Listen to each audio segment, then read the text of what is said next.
Hi, everybody. Um, as it says here, my name is Matthew Clark. I come from a small firm back in Sweden, in Gothenburg. I'm not Swedish, so don't start insulting me or anything like that. I'm half French, half American, and French, American, Swedish. I'm all confused, and coming here, it makes it even harder because I don't understand a word you're saying. I'm kind of nerdy. There was a colleague of mine who said, if it ain't scriptable, it ain't worth it. And this is kind of the way I work. I like coding to do different things. So I have to show those sponsors, of course, on my slides. And this is the agenda for today. So talking about today's challenges, why would anybody want to do images code, build images as code? How do you do that? Actually, I'll talk about a customer case where we did that, or that we're still doing that. How everything is basically connected to each other, the different components, and hopefully it will be at the end of my demo, which is I'm actually building something as we speak, and I just kicked that off before this session, hoping that it'll be done by the time I'm done, and then we can close off with a couple questions. So I've been in the business for, I don't even want to think about it, but for a long time. And I meet still a lot of customers that build their service manually.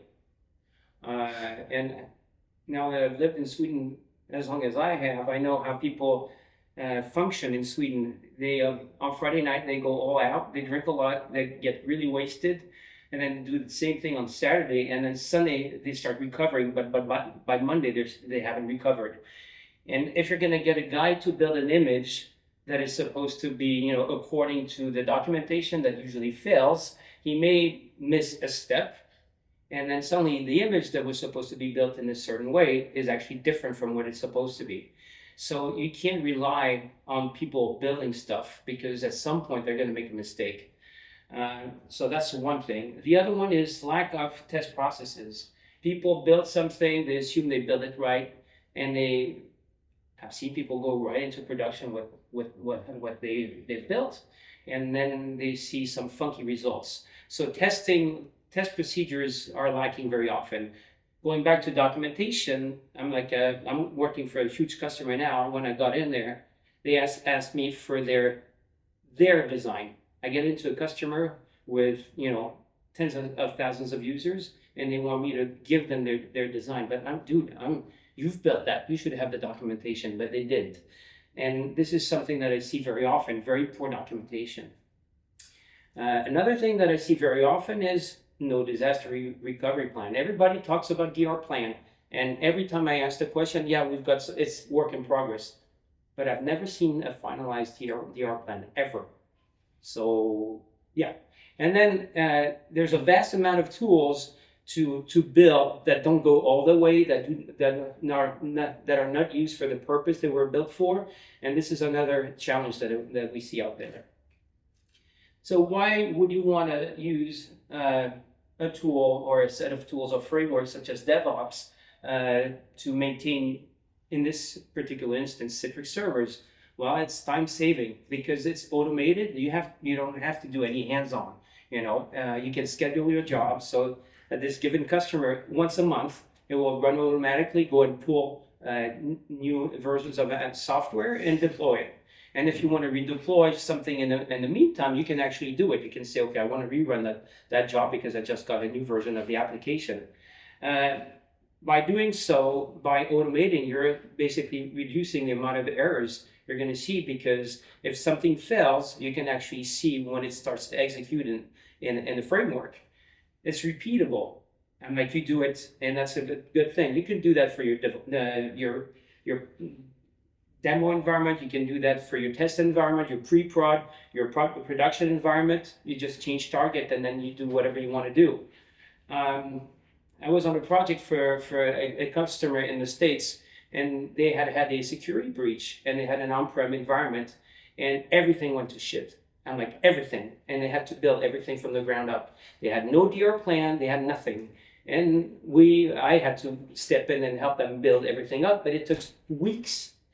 If you have automated a build process, using such a framework, then you're up in a couple hours and you're done. So, from a disaster recovery standpoint, this is probably the best thing you can do. Using the combination of tools I will show you, you are also you can deploy to multiple platforms. So it could be Azure, it could be AWS, it could be VMware, it could be Xen Server. Regardless of what you want to deploy it to, you can actually do it. The great thing as well, since it's code and we're using Git and all that, and we work in teams, I can actually see some of the scripts that I've written. Suddenly it stops working, and I can actually go back in time and see when did it break. This is the change that I made to the code, and revert back to that version of the code. Crystal clear until now? So what do we use? We use, as a base platform, DevOps, and then we use Packer. And Packer is the agent that we use to basically build our images. So this particular customer case, they were running on-prem. They were using app layering, and they wanted to move to the cloud, and they had a whole lot of different images. And it was really cumbersome for them to manage, and they decided they wanted to go over to DevOps. We did that for all images except one that is still in app layering, and the reason for that is that they have one application that can't be packaged, and the software vendor needs to actually install it themselves on a layer before it's actually published. But for the rest, we use basically a pipeline. So I'll go into what it is, but the pipeline will build a base image. So with all your good stuff, your operating system, your patches, if everybody wants to have Office on them, so you'll have Office, and then it starts branching off. So we have 10 images that are being built. So the first one is built, and then it starts building 10 others from the base image. And an hour and a half, 2 hours later, you have 10 images that are up to date. So another thing that we've noticed, again, since everybody has issues for some reason that I ignore, documenting things, code is documentation. It is. Well, if you're a good coder, not only you have your code, but if you come from a software background, you will actually comment your code, which is, yeah, exactly. People that just script, they may not code and they may not comment, but it's the best practice to actually put comments in there. The other great stuff about this is that you can work in teams. So I can be responsible for one image or a set of software, and then I can be the one updating the scripts because suddenly something changed. Once I'm done, I can actually get someone on the team to have a look at the code, test it, and once that's done, then we just publish the code and we can start running it in production. So you can always have someone not looking over your shoulder, but actually look at your code, run it, see it, that works, and then into production. So the results was an automated image build, documentation through code, application packaging is I'll go through the prereqs, but you need to have applications packaged. Otherwise, you can't actually do silent installs and all that good stuff. So you need to have that in place. We just talked about collaboration, so you can work as a team, and this is really future-proof. I still have customers I have a huge customer running SCCM. The people that just built SCCM there in the first place, they're gone. Nobody knows what it does. And they build, I don't know how many images, but it's crazy. And when we ask them to make a change, nobody dares to do it because there's nobody documented anything. They don't know why do we have this special step in a task sequence? And they're like, well, I don't know. And nobody dares to pull it out. So, yeah. So, in order to run this, you need to have packaged applications. And I think most people nowadays have their applications packaged. You need to have some sort of a coding know-how. In this particular case, it's a blend of, you need to know a bit about YAML and PowerShell script. But it's, once you've got the base set up, it's actually fairly easy to maintain. And then you need, Azure ID, Entra ID. So these are the components that we use. So you've got Azure DevOps here, and you've got your Git repository, and then you've got the engine that you run to actually build your machines, Packer, and then you have something that is called Pester, and Pester is a testing tool. So once you've built your image, you can go out and start testing, looking for different files, registry values, and so on and so forth.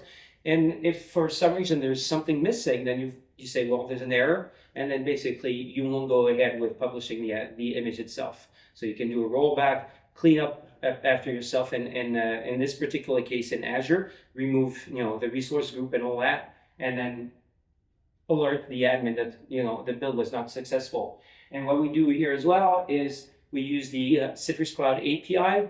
I will show you basically once we're done with creating the image, we talk to Citrix Cloud and publish that image to a machine catalog that we use for testing. So basically an hour and a half later, I have a new image in my testing catalog. I can test it, and if I like it, if it works, then I can just update my production catalog and boot them from the new image.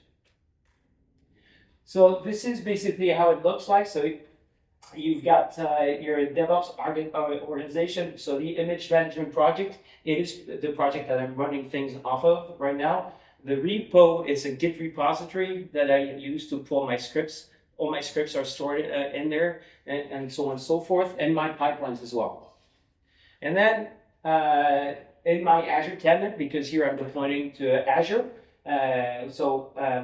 I have my static resources, so it's my storage account. There I have a whole bunch of stuff like scripts and so on that I use that are stored there. Then I have a key vault. What do I need a key vault for? Well, I need to store username, passwords, or anything that has to do with SPNs in there, and it's encrypted. So when I start building, you'll see I will go and pull all those values from the key vault and copy them into variables that I can use through the build process. Then we've got your temporary resources. So basically this is, when I create my build, I will build the machine in a temporary resource group, and that's where I do all the work. And then I've got my compute gallery. Once I'm done building an image, then I will save it as a new version of an image in my image gallery that I then can actually point to in Citrix Cloud. And then you've got, in our case, we have a self-hosted agent, a Packer agent, and we're running that in Azure as well. We're too cheap to have that running on a dedicated machine, dedicated machine, so we run that as a Docker machine or agent. So again, we've got our repository. So this is where you've got your pipelines, you've got your scripts, you've got what we call images. So basically, this is where we're going to start calling off scripts to run the install. And instead of showing you this, I can show you the real thing as it's running right now. Just a question. Yeah. Where does Bicep come in here? Who? What? Bicep. Where do you see Bicep? It's a question. Because I have a consultant who building our Azure infrastructure, and he used the combination of PowerShell and Bicep to actually build all the way from subscriptions to, no, not subscriptions, but resource groups, and then all the resources coming onto them. Yeah. I just thought that you needed Bicep. No, you don't. Okay, so you can just use PowerShell.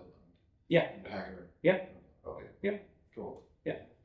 Try to keep the KISS, keep it simple and stupid. That's what we try to do here, as few components as possible. So here we can see that I'm running my pipeline here, and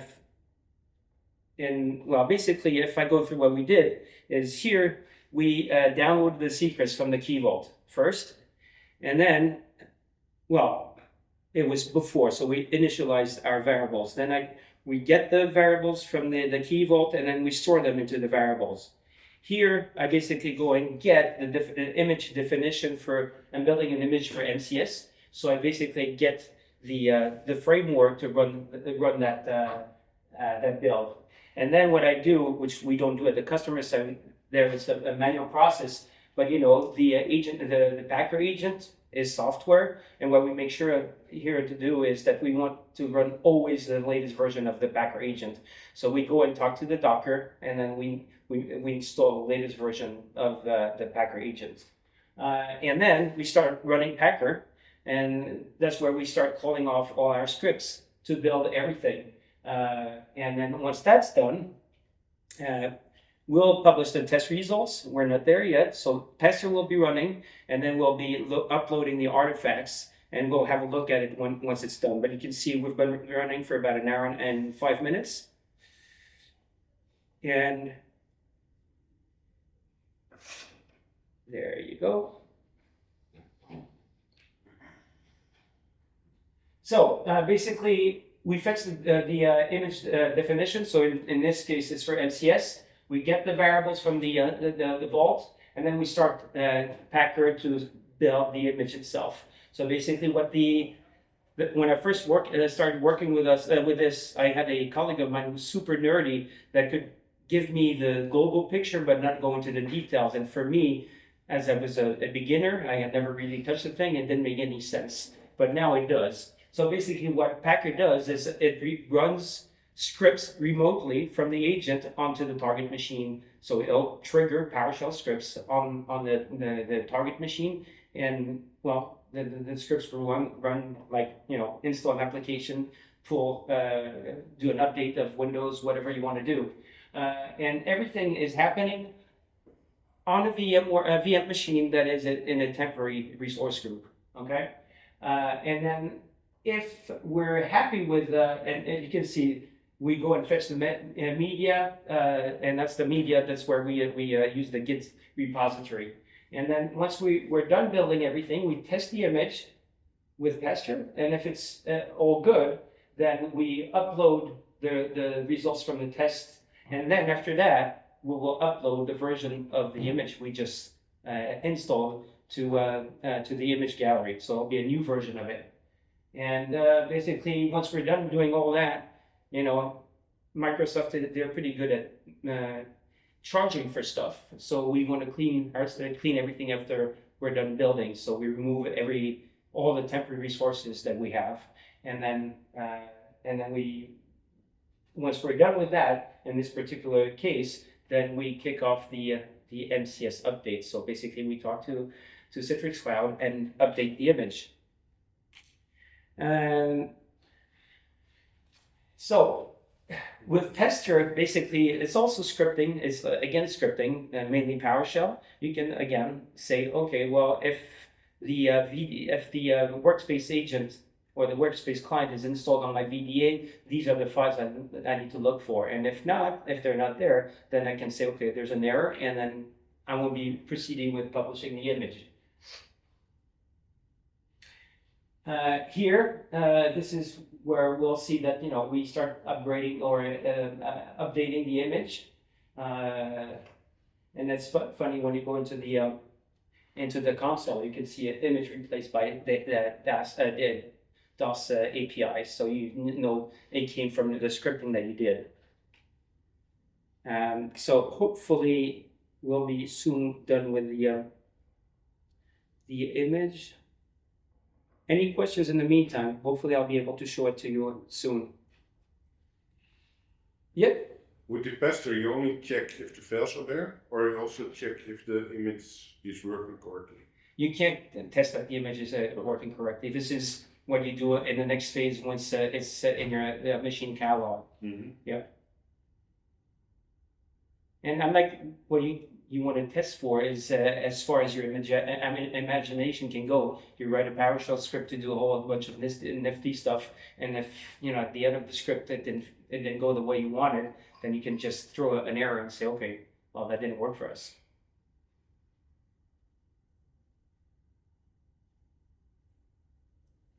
I can, while it's doing all this, I can go into the repository and show you a little more.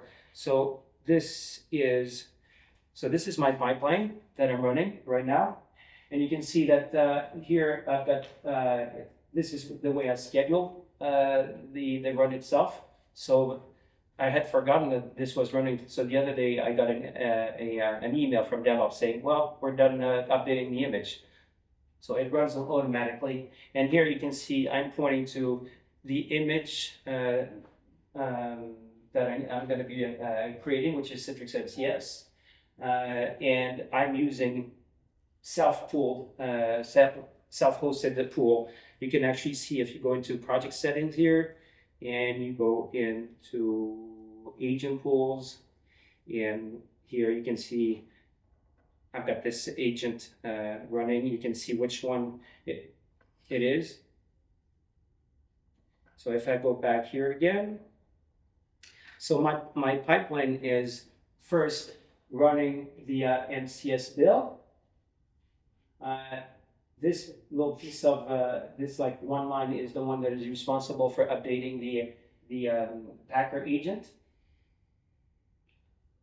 This is where we point to the image that we want to run, and that image is going to call scripts, PowerShell scripts, and a lot of them need actually variables to run. And this is basically the way we're passing those variables to it. And this is the part where we actually publish the results from the tester testing that we did. And then if everything went well, after that, this is where I start running, I start changing the image for NCS. So after that, if we want to dig into the way it looks, so this is the actual HTML file that I run. And you can see the different, well, you see there are comments all over the place, the declaration of all our variables in there. And then after a little while, this is where we start building. So first we're going to download all the software that we have on our share, and we copy them onto the image itself.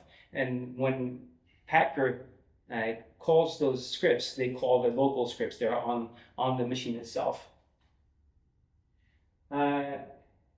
So basically, we copy all that. We copy also the tester scripts that I'm going to be running in order to perform my tests. And then I install, as you can see, the latest version of PowerShell, install tester, and then I start, building my image. So I install FSLogix. I do some Windows 11 customization and whatnot, and keep on, doing stuff. I didn't want to have one drive on my machine, but Office 365 and so on and so forth. And towards the end, install Vanity, Shapefile, Citrix components. Yeah, so there's nothing much to it. It's actually fairly easy. If you can write scripts, I can show you a typical script, which is scripts. So if you look at Citrix, when I install the VBA, classical way of doing it.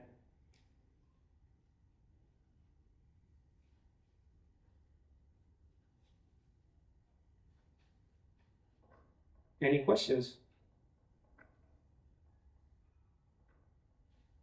How many of you are automating the install of your Citrix service today? What? Sorry? How many of you automate the install process of your Citrix servers? Of the infra, I do all. You do it? Yeah? Yeah, even the upgrade, I do completely with Ansible. Ansible, yeah. So now we can see that I'm done with the creation of the image. I'm at the MCS part, and we can have a look. I probably have to log back in. I'm going to need my phone here. So you can see this is the one that I did earlier today. And if we go to to Azure.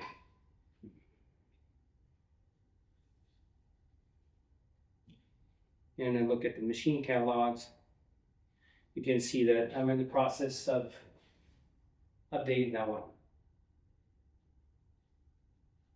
And all I did was I kicked off the pipeline before the session, and voila. And I'm doing this for on Azure, but I could be doing that on VMware. Regardless, there's a Packer agent for just anything. This is why we chose Packer as well.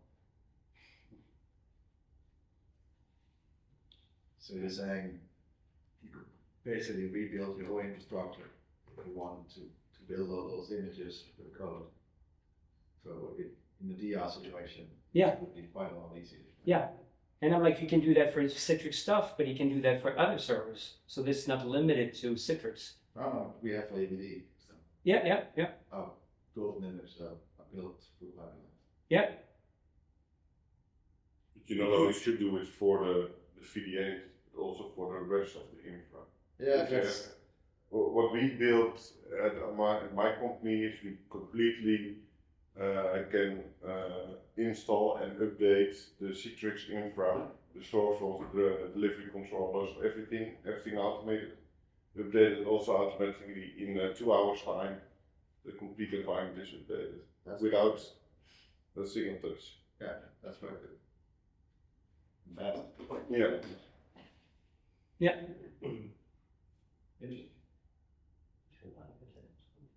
Any other question?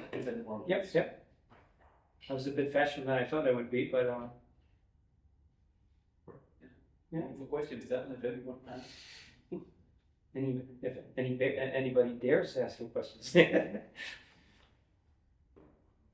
And the great thing is you can do that on the run. You can just pull out your phone, run a pipeline, and then, an hour and a half later you get an email from DevOps saying, build succeeded, and you're like, okay, cool.